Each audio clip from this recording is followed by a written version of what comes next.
إن هذا القرآن يهدي للتي هي أقوم. بسم اللہ الرحمن الرحیم. سورہ البقرہ کا لیکچر نمبر 18 پیش خدمت ہے، جو کہ آیت نمبر 30 اور 31 کے حوالے سے ہے. یہ آیت مبارکہ تخلیق انسان اور فرشتوں سے مکالمے سے متعلق ہیں. اس سے قبل ہم سورہ البقرہ کی 29 آیت کا ترجمہ اور انٹرپریٹیشن کر چکے ہیں، تو آئیے آیت نمبر 30 کی طرف چلتے ہیں. بسم اللہ الرحمن الرحیم. وَإِذْ قَالَ رَبُّكَ لِلْمَلَائِكَةِ إِنِّي جَاعِلٌ فِي الْأَرْضِ خَلِيفَةً قَالُوا أَتَجْعَلُ فِيهَا مَنْ يُفْسِدُ فِيهَا وَيَسْفِكُ الدِّمَاءَ وَنَحْنُ نُسَبِّحُ بِحَمْدِكَ وَنُقَدِّسُ لَكَ قَالَ إِنِّي أَعْلَمُ مَا لَا تَعْلَمُونَ. ترجمہ: پھر ذرا اس وقت کا تصور کرو جب تمہارے رب نے فرشتوں سے کہا تھا کہ میں زمین میں ایک خلیفہ بنانے والا ہوں. انہوں نے عرض کیا، یعنی فرشتوں نے عرض کیا آپ زمین میں کسی ایسے کو مقرر کرنے والے ہیں جو اس کے انتظام کو بگاڑ دے گا اور خون ریزیاں کرے گا. آپ کی حمد و ثنا کے ساتھ تسبیح اور آپ کے لیے تقدیس تو ہم کر ہی رہے ہیں. فرمایا میں جانتا ہوں جو کچھ تم نہیں جانتے. اس سے سابقہ رکوع میں بندگی رب کی دعوت اس بنیاد پر دی گئی تھی کہ وہ آپ کا اور ہمارا خالق اور پروردگار ہے. اسی کے قبضہ قدرت میں ہماری زندگی اور موت ہے، اور جس کائنات میں ہم رہتے ہیں اس کا مالک، اس کا مدبر وہی ہے.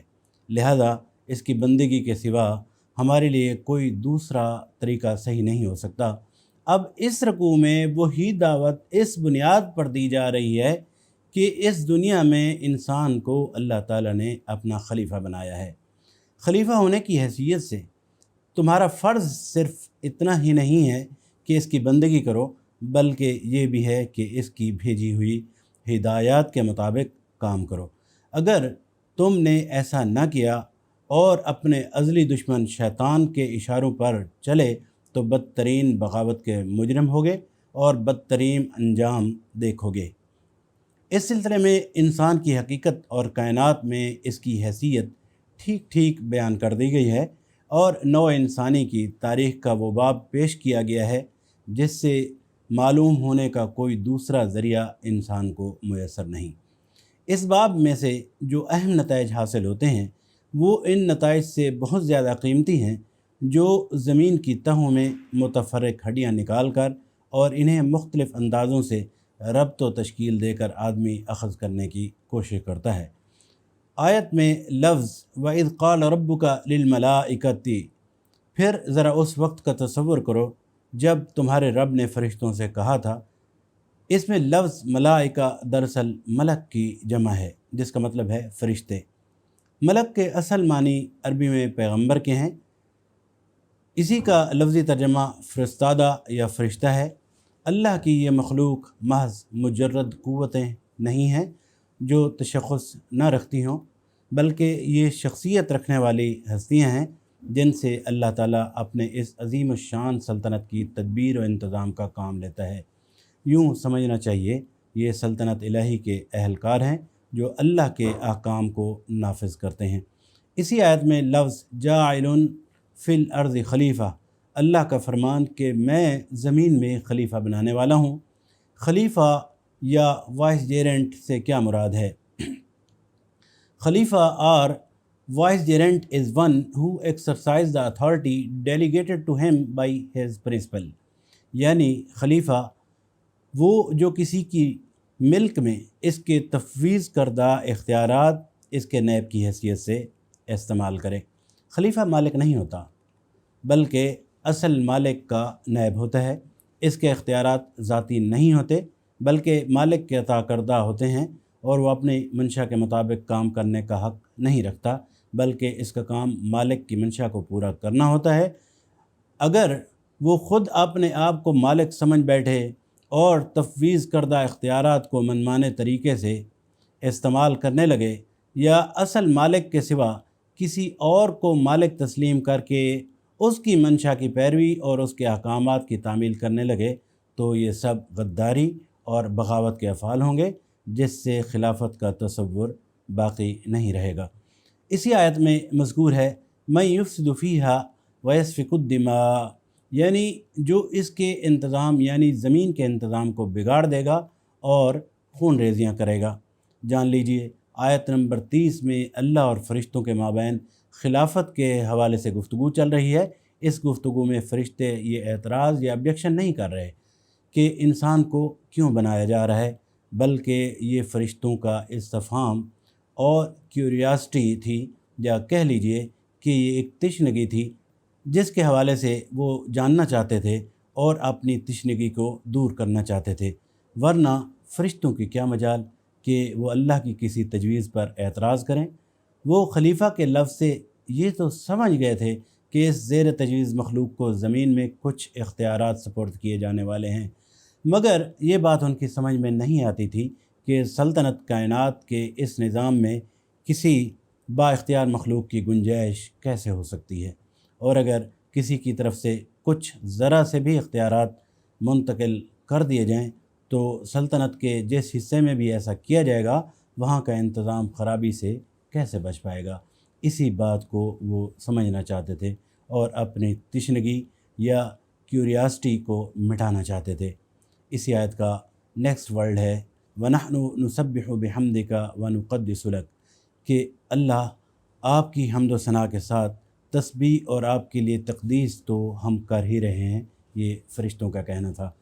اس فکرے سے فرشتوں کا مدعا یہ نہ تھا کہ خلافت ہمیں دی جائے، ہم اس کے مستحق ہیں، بلکہ اس کا مطلب یہ تھا کہ حضور کے فرامین کی تعمیل ہو رہی ہے، آپ کے احکامات بجائے لانے میں ہم پوری طرح سرگرم عمل ہیں، مرضی مبارک کے مطابق سارا جہان پاک صاف رکھا جاتا ہے، اور اس کے ساتھ آپ کی حمد و ثنا اور آپ کی تسبیح و تقدیس بھی ہم بحیثیت خدام بڑے ادب سے کر رہے ہیں، اب کمی کس چیز کی ہے۔ اور یہی وہ کیوریاسٹی یا تشنگی تھی، اور ہم جاننا چاہتے ہیں کہ ان حالات میں ایک خلیفہ کی ضرورت کیوں کر پیش آئی ہے۔ ہم اس مصلحت کو سمجھ نہیں سکے۔ لفظ تسبیح پاکی بیان کرنے کے بھی ہیں اور سرگرمی کے ساتھ کام اور انہماک کے ساتھ سعی کرنے کے بھی ہیں۔ اسی طرح تقدیس کے بھی دو معنی ہیں، ایک تقدس کا اظہار و بیان اور دوسرا پاک کرنا اس میں شامل ہے۔ اسی آیت کا آخری لفظ ہے قال انی اعلم ما لا تعلمون، یہ اللہ کا فرمان اس طرح ہے کہ اللہ تعالیٰ نے فرمایا میں جانتا ہوں جو کچھ تم نہیں جانتے۔ اس آیت کے حوالے سے گفتگو کا یہ آخری حصہ ہے، لیکن یہ کیوریاسٹی کنورسیشن ابھی ختم نہیں ہوئی جو کہ اللہ اور فرشتوں کے مابین چل رہی ہے، لہذا یہ فرشتوں کے دوسرے شبہوں کا جواب ہے، یعنی فرمایا کہ خلیفہ مقرر کرنے کی ضرورت و مصلحت کو میں جانتا ہوں، تم اسے نہیں سمجھ سکتے۔ اپنی جن خدمات کا تم ذکر کر رہے ہو وہ کافی نہیں ہیں، بلکہ اس سے بڑھ کر کچھ مطلوب ہے، اس لیے زمین میں ایک ایسی مخلوق پیدا کرنے کا ارادہ کیا گیا ہے جس کی طرف کچھ اختیارات منتقل کیے جائیں۔ نیکسٹ آیت نمبر 31 ہے وَعَلَّمَ آدَمَ الْأَسْمَاءَ كُلَّهَا ثُمَّ عَرَضَهُمْ عَلَى الْمَلَائِكَةِ فَقَالَ أَنْبِئُونِي بِأَسْمَاءِ هَؤُلَاءِ إِن كُنتُمْ صَادِقِينَ۔ ترجمہ، اس کے بعد اللہ نے آدم کو ساری چیزوں کے نام سکھائے، پھر انہیں فرشتوں کے سامنے پیش کیا اور فرمایا اگر تمہارا خیال صحیح ہے، یعنی خلیفہ کے تقرر سے انتظام بگڑ جائے گا، تو ذرا ان چیزوں کے نام بتاؤ۔ آیت نمبر 31 دراصل آیت نمبر 30 کا تسلسل ہے۔ یہ مظاہرہ دراصل انسان کو اختیارات کی تفویض کے ساتھ علم کی منتقلی بھی مطلوب تھی، اس لیے اللہ تعالیٰ نے دنیا میں موجود تمام چیزوں سے آدم علیہ السلام کو متعارف کرایا، لہٰذا انسان کے علم کی صورت دراصل یہی ہے کہ وہ ناموں کے ذریعے سے اشیاء کے علم کو اپنے ذہن کی گرفت میں لاتا ہے۔ اس طرح انسان کی تمام معلومات دراصل اسماء اشیاء پر مشتمل ہیں۔ آدم کو سارے نام سکھانا گویا ان کو تمام اشیاء کا علم دینا تھا۔ اسی علم کے حوالے سے انشاءاللہ ہم نیکسٹ لیکچر میں بات کریں گے۔ تو الحمدللہ 18واں لیکچر مکمل ہوا، جس میں ہم نے آیت نمبر 30 اور 31 کے حوالے سے اپنی گفتگو مکمل کی ہے۔ نیکسٹ لیکچر میں انشاءاللہ ہم آیت نمبر 32 سے ترجمہ اور انٹرپریٹیشن لیں گے۔ اللہ تعالی ہمیں قرآن مجید کو سمجھنے اور اس پر عمل کرنے کی توفیق عطا فرمائے، آمین۔ اپنا بہت سارا خیال رکھیے، مجھے اجازت دیجیے، اللہ نگہبان، والسلام علیکم ورحمۃ اللہ۔